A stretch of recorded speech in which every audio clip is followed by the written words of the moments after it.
Fils de Thierno Souleymane Baldé et de feu Néné Awa Diaby, Elhadji Ousmane Baldé dit Saint-Lois est né le 5 septembre 1939 à Fatako, son village. Après ses études coraniques en 1950, il se lance dans le petit commerce en effectuant la navette entre Fatako et Labi, distant de 65 km qu'il parcourait à pied. En 1953, il achetait des arachides à Fatako qu'il amenait revendre à Bantignel, puis allait à Télémilé pour acheter des nattes qu'il ramenait vendre au marché hebdomadaire de Kankalabi, Kouyin et Kolangui. En 1954, à l'âge de 15 ans, il s'en va au Sénégal où il séjourne pendant 6 mois. C'est là qu'il commence par faire l'apprenti chauffeur, mais il se rend vite compte que ce métier n'était pas le sien.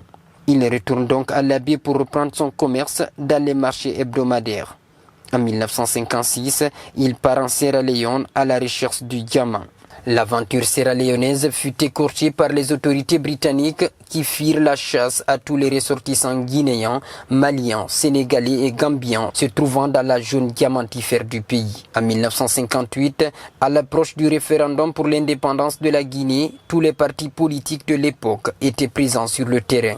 Bien que constant et assidu dans son commerce, le jeune Ousmane Baldé décida de se joindre aux partis politiques qui militaient en faveur de l'indépendance. Après l'indépendance en 1958, il lui fut proposé un poste de secrétaire général de la jeunesse dans son village Fatako. Il accepta, mais un an plus tard, il démissionna afin de se consacrer à son commerce. C'est en 1959, à l'âge de 20 ans, qu'il se décide de partir à Guékédou tenter sa chance. Il y arrive le 5 janvier 1960 avec pour capitale la somme de 100 000 francs CFA. Ce montant était insuffisant pour faire du commerce comme il envisageait. Il démarre comme étalagiste. Quelque temps après, il commence à voyager sur l'Abi pour y acheter des marchandises comme les piles torches et d'autres articles qu'il ramène revendre comme grossiste au marché de Guékédou. Peu à peu, ses affaires prospèrent. Plus tard, il perce le marché libérien où les montres Mortimer et Omega se vendaient bien. Il commença à aller à Las Palmas pour acheter ses produits et les revendre à Monrovia et en Guinée. Il crée une société au Libéria avec un associé en débutant l'importation des motos tchèques de marque Java. Il commence l'importation de la cigarette transitant au Libéria pour le marché guinéen. Par la même occasion, il obtient les marchés de piles et de cigarettes.